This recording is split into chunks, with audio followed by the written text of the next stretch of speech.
Hey guys, what's up? Hey, G for T, SurviveAndThrive.tv with a special show with you guys. Typically, I do these 7 o'clock Pacific, Monday through Wednesday, sometimes on Sundays. But I had to come on air today because Dave contacted me through YouTube. He's a veteran, and you can give as much information as you feel comfortable with, but basically, I'll let you tell the story. It looks like the VA hospital is working in conjunction with the government and local law enforcement to do something what they call wellness checks, where they go into your home without any justification whatsoever, and they literally force you out the door to get a psychiatric evaluation. And at that point, they go ahead and they confiscate your guns and your permits, and you're still in a battle with these people. Could you tell me, everybody from the beginning, what happened and what's your story? Sure, no problem. Can you hear me good? I can hear you fine. Hopefully they can hear you too as well. I'm getting some green bars, so we'll see. Okay, very good. I started off, I'm a disabled veteran. 6 months ago, I requested a checkup for my spine because I have a spine injury. So they were supposed to call me back with an appointment to see a spine specialist or a pain management specialist or something like that. And this was going to be a follow-up because I've already seen a pain management specialist and a spine specialist for this problem, and so this would be a follow-up appointment. Well, they called me back and said, okay, we have a 3-hour appointment set up for you, Mr. Schmecker, and it will be a half hour with a psychiatrist, a half hour with a psychologist, half hour with a physical therapist, and then you'll see a pain management specialist. I refused. I said to them, I will not see a psychiatrist and a psychologist for a spine injury. Well, they never got back to me, and they still haven't. Like I said, let's jump now. We'll jump forward to February 5th. February 5th, I went to a friend's house, and before I left for my friend's house, I put a message on my machine in case he had called me while I was going to his house. In case we missed communication there, And I went to his house, and him and I attended a church service. And then 2 hours later, I returned to my home. When I returned to my home, I noticed that there was a message on my answer machine. Not a message, someone had called. It was the police department, the local police department had called my house. So I was curious to know why. So I called the police department, and he told me, your primary care physician has called us to perform a wellness check on you. He heard a peculiar message on your answering machine, and we want to perform a wellness check. I said, no problem. I'll do something better. I'll do one better. I'll come down to see you. We'll clear this all up. No problem. So I went down to the police station, talked to the receptionist. The receptionist said, wait here in the lobby. Someone will be right out with you. I waited and waited and waited. No one came out to see me. I returned home. I recalled the police department, told them that I was just down there in the lobby waiting. No one came out. They said, yes, we were called away, something like that. They said, but we still want to perform a wellness check. I said, no problem. They said, we'll be right up to see you. I said, listen, I would not like you to, I don't want you to come to my house because I don't want the stigma of having the police department, police officers in front of my house, all that stuff. I'll meet you down the end of my street, and I live on a very short street. So I took my truck down the road, and I parked there at the end of the street. They showed up a half hour later. Immediately, and I wasn't upset. This was, I wasn't, foggy in my head, no, I wasn't anxious or anything like that. I very calmly was just sitting there waiting for them. They immediately commandeered my vehicle, said, Mr. Schmecker, you're not going anywhere. You can't get in your vehicle. We're taking your vehicle to your house, and you're going to let us into your house.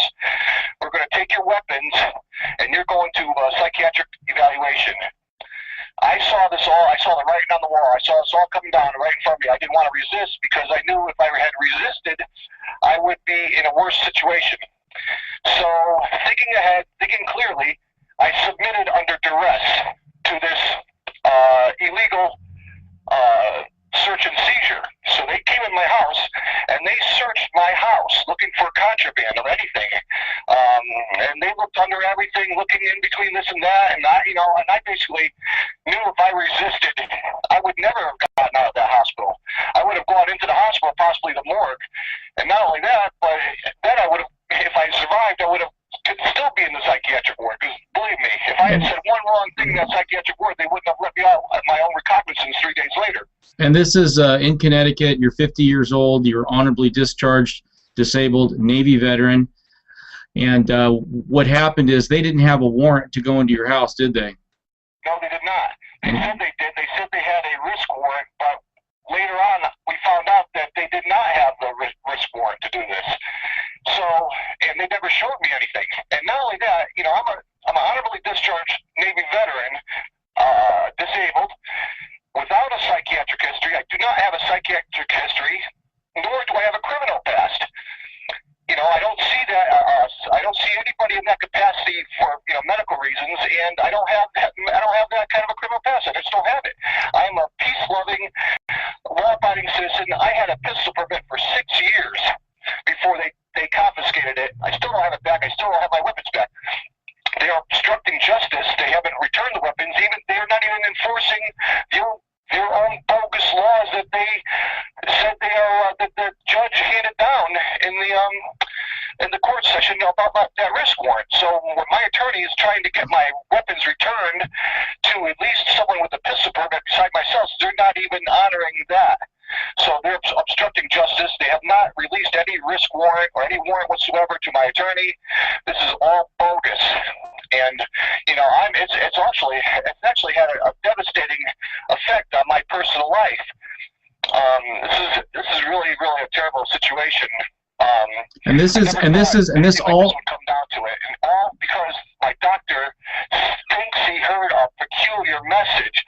And let me tell you, there was nothing in that message that was threatening toward myself or anyone else, and it didn't break any laws. And I want to go into a little bit of history here for 1 second, just a quick brief history of myself. At this present time, I'm not in a relationship, so there's no threats that could be possibly associated with any, like a girlfriend or a wife or anything like that. I don't have children, and there's just nothing. It's void of any kind of substance what they did to me, and including the warrant that they said that they had. And man, let me tell you something. When two cops come to your house, you either submit or you resist. I had no witnesses present at the time, so maybe if I had a witness, that wouldn't have happened. If there was someone around me, maybe it wouldn't have happened. But I didn't, and I would have, either I submitted or I resisted.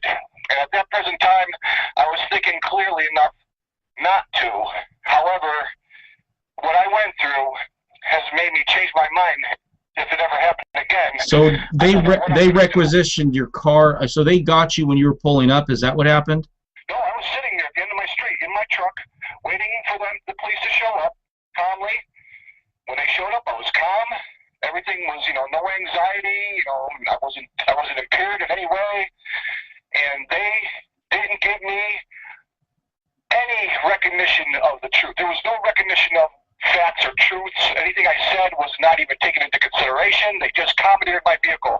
When I went to go get in my vehicle, they said, no. You're not going in there. Give me the keys. It was a total setup. I was really quite, shocked that this would happen. And then how did they enter your home? They under intimidation, they forcefully told me, you must let us in. And then from there, they went straight for your. Not only that, sir. Not only that, but they said if I did not open my safe, I keep my guns in a big safe. Okay, and they said if I did not open my safe, they were gonna bust it open. So take that. That's unbelievable. That's amazing. Without a warrant, the police went in there, confiscated your guns, and have revoked your permit. What police department is this? Naugatuck, Connecticut. Naugatuck, Connecticut, and they worked in conjunction with the VA hospital, which is a doctor, and you have no psychiatric past, no criminal past. It looked like what triggered this was you went into the doctor and you didn't want to submit to a psychiatric evaluation for a spinal cord injury. Is that basically what we're hearing here? Yes, you are hearing that exactly.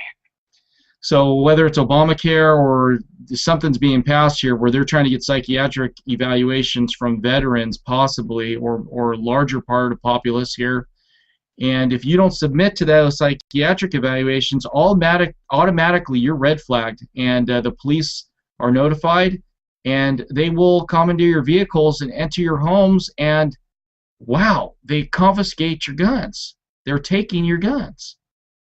Yeah, and they said they would bust open my safe where they were safely locked up if I did not give them to them. So you can imagine, if I did not submit to their every request, what they would have done to me personally.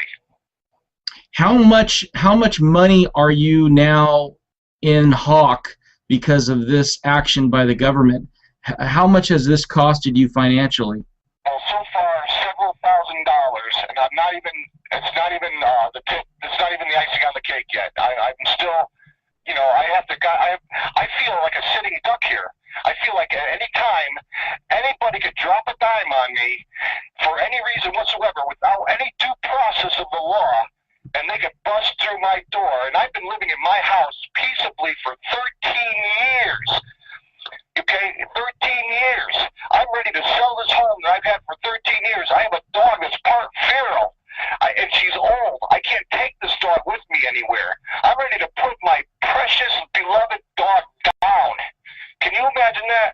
We had a situation where they were taking babies from Oath Keepers, and then Oath Keepers came out. So maybe this video will get out to the general populace, and there'll be some people that can help out a 50-year-old Navy veteran that has basically had your guns confiscated, illegally entered your home, and they forced you into psychiatric evaluation. This is just clearly incredible.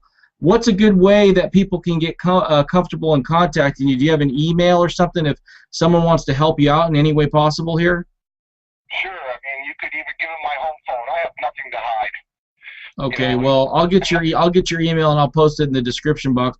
I think this video is going to get out to a lot of people, and people are going to hopefully step up to the plate and help you in Connecticut. If there's anybody out there, this is incredible. This is big news.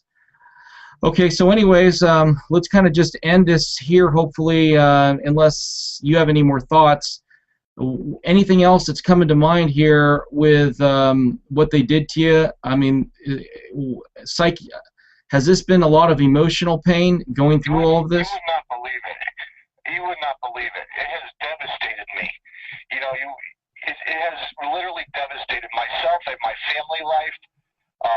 Like I said, I don't feel secure. It's costing me a lot of money. I mean, you just name it. It's awful. It's an awful, awful feeling.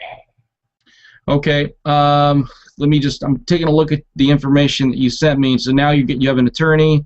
The Veterans Administration is involved in that. The attorney is only to get my pistols and to appeal the revocation of my permit. It's nothing to, action. The civil action is really the bottom line. Is what has to be done. Justice has to be done. And we do not want to set panic throughout the veteran community, but this could be the tip of the iceberg in a campaign where they're testing the waters to see what they can get away with disarming our disabled veterans and those that have served this country. They've basically messed up your life and your rights, and hopefully we'll be able to get you some help. I really appreciate, David, you coming on. Any last comments or words to the people out there? Just watch out. There's snitches who could just drop a dime on you for anything, and the way this government has been usurped, it's a very, very bad thing. These people have got to stand up and really get out of stop drinking the Kool-Aid, stop watching that mainstream garbage. Okay, David, I appreciate you being on the show. You sound perfectly fine to me, very coherent, very thoughtful, and the police look like they overreached their authority here without a warrant, entering in your home and seizing your guns and threatening to blow up your home or blow up your safe. That's just, to me, reeks of a police state domestic terrorist action against the citizens of America. But anyways, hey, we got to go. Let's talk later. Hopefully, maybe we'll have a follow-up with you. Take care. Thank you very much. Bye-bye.